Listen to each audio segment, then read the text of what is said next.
বিসমিল্লাহির রহমানির রহিম। হে সমস্ত জগতবাসী, আজ আমি শামীম আলী চিশতি আপনাদের সামনে যে আলোচনাটি নিয়ে হাজির হলাম, সে আলোচনাটি হলো কি, যে নারীর মাঝে আল্লাহ কি রূপে আছে, পুরুষের মধ্যে আল্লাহ কি রূপে আছে। এখন আল্লাহ এটিও বলেছে, আমি সর্বময় বিরাজিত, আমি সব জায়গায় আছি। তাহলে আমি বলবো, সব জায়গায় যদি আল্লাহ থাকে, তাহলে সর্বদিকে ফিরে যদি সেজদা করে বলে কেউ আল্লাহু আকবার, আর সেই সেজদাটিও কিন্তু আল্লাহ পাবে। তবে নির্ধারণ করা হয়েছে একদিকে, সেই দিকে করতে হয়। তবে সেই বিষয়ে পরে আলাপ করব ইনশাআল্লাহ। এখন আলাপ করার যে মূল বিষয়, যে নারীর মধ্যে আল্লাহ কোন রূপে আছেন, পুরুষের মধ্যে আল্লাহ কোন রূপে আছেন।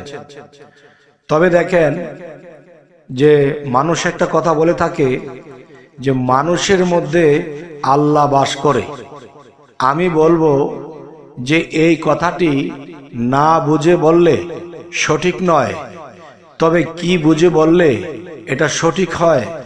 অবশ্যই আমি বলবো নির্ভয়, অবশ্যই সকলে এই কথাটি মনোযোগ দিয়ে শুনবেন ইনশাআল্লাহ।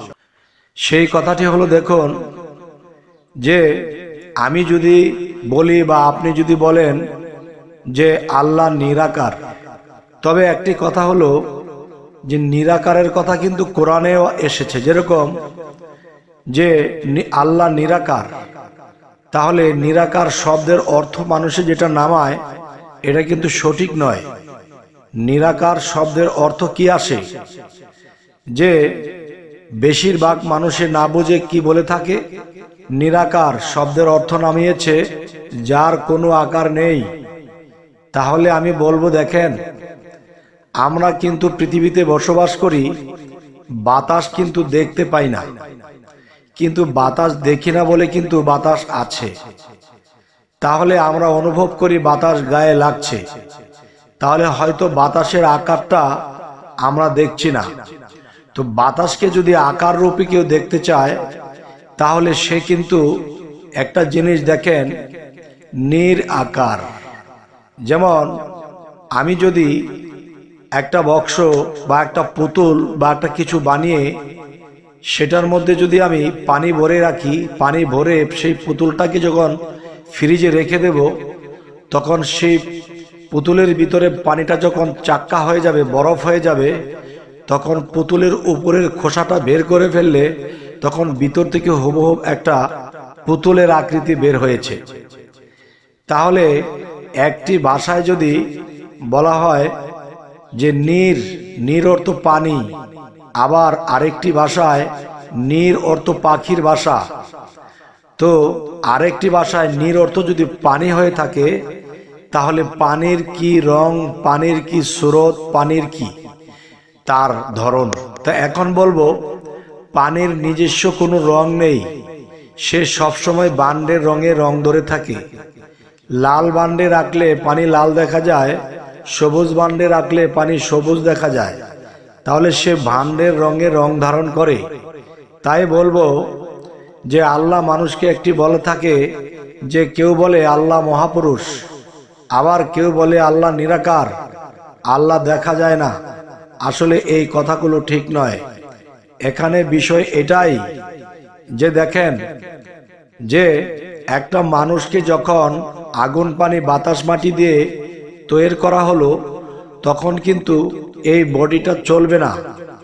এই বডিটার মধ্যে আল্লাহ নীরের মতো হয়ে সেই ব্যক্তির মধ্যে যখন আসে, তখন সেই মৃত ব্যক্তি থাকলেও সেই ব্যক্তিটা উঠে বসে।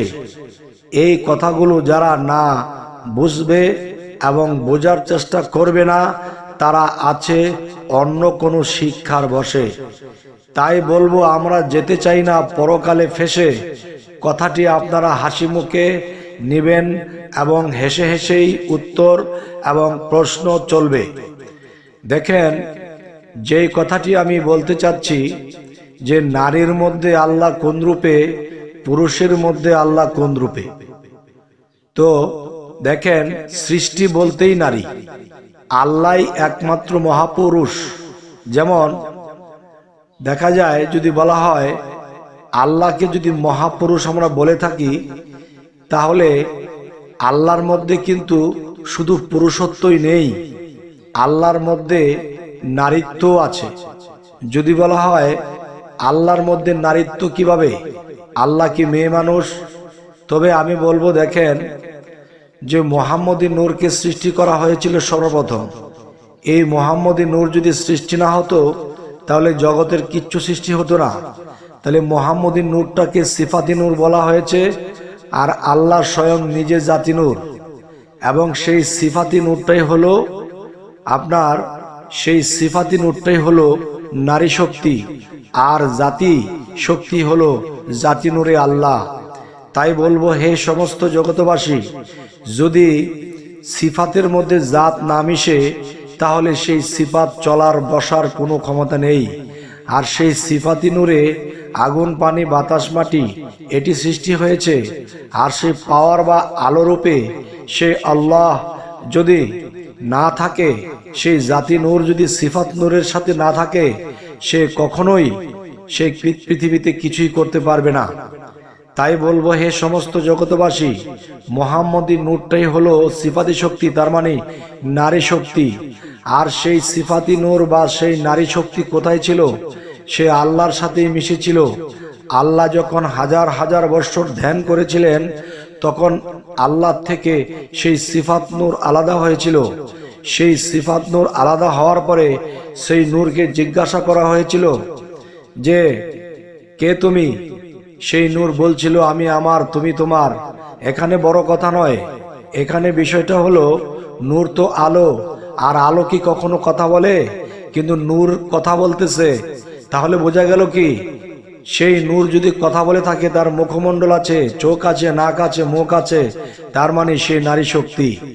তাই বলবো আল্লাহ যদি জিজ্ঞাসা করে থাকে কে তুমি, তখন সে বলেছে আমি আমার, তুমি তোমার। তাহলে সে যদি কথা বলার ক্ষমতা রাখে, জ্ঞান, বিবেক, বুদ্ধি আছে, তাহলে আল্লাহ যখন বলেছিলেন আল্লাহরও মুখ, কান, নাক, চোখ আছে, তাহলে জিজ্ঞাসা করতে হলে কিন্তু মুখের প্রয়োজন, আর শুনতে হলে কিন্তু কানের প্রয়োজন।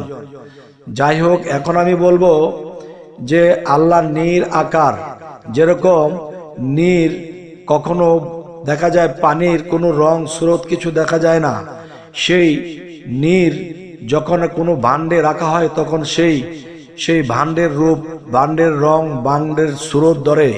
তাই বলবো আল্লাহ কিন্তু বলেছে কোরআনে, যে নিজেকে পবিত্র করলো সেই সফল কাম। সেই সফল কাম কেন? কারণ আল্লাহ বলেছে যে নিজেকে পবিত্র করলো সেই সফল কাম এই কারণেই যে আমি মহাপবিত্র, এবং যে পৃথিবীতে সাধনা দ্বারা, আমল দ্বারা, ভালো কর্ম দ্বারা, আমার নাম ডাকের মাধ্যমে যারা নিজেকে পবিত্র করেছে, মানব সেবা করেছে, আমি সেই পবিত্র মানুষের কালবে বসি। আমি সেই পবিত্র মানুষের কালবে বসে আমি এই জগৎ আমি পরিচালনা করি। তবে এই কথাটিও মানতে হবে, সূরা ইনসিরা, সূরা সাফফাতের মধ্যে আল্লাহ যেটি বলেছে যে যারা আমার পথে সাধনায় আত্মনিয়োগ করে আমি তাদেরকে পরিচালনা করে থাকি। তাদেরকে পরিচালনা আল্লাহ কোথা থেকে করে? তার কালবের মধ্যে বসে, তার ব্রেনের মধ্যে বসে সে এই জগৎকেও পরিচালনা করতে পারে। তাই দেখবেন হে সমস্ত জগতবাসী, আজকের এই আলোচনাটি এই জন্যই করছি যে একজন নারী লোক যদি পবিত্র করে নিজেকে, সেই নারী লোকের মধ্যেও তার কালবে আল্লাহ বসত করতে পারে, তাকেও পরিচালনা করতে পারে। নারীর মধ্যে যখন তিনি নীর আকারে সেখানে গিয়ে তার আকার ধারণ করবে, তখনই কিন্তু সেই ব্যক্তির মুখে অনেক কিছুর কথা ফায়সালা দেবে। সে পৃথিবীতে অনেক পাওয়ারফুল লোক হবে, এবং সবার মধ্যে কিন্তু আল্লাহ যায় না, সবার মধ্যে আল্লাহ কথা বলে না।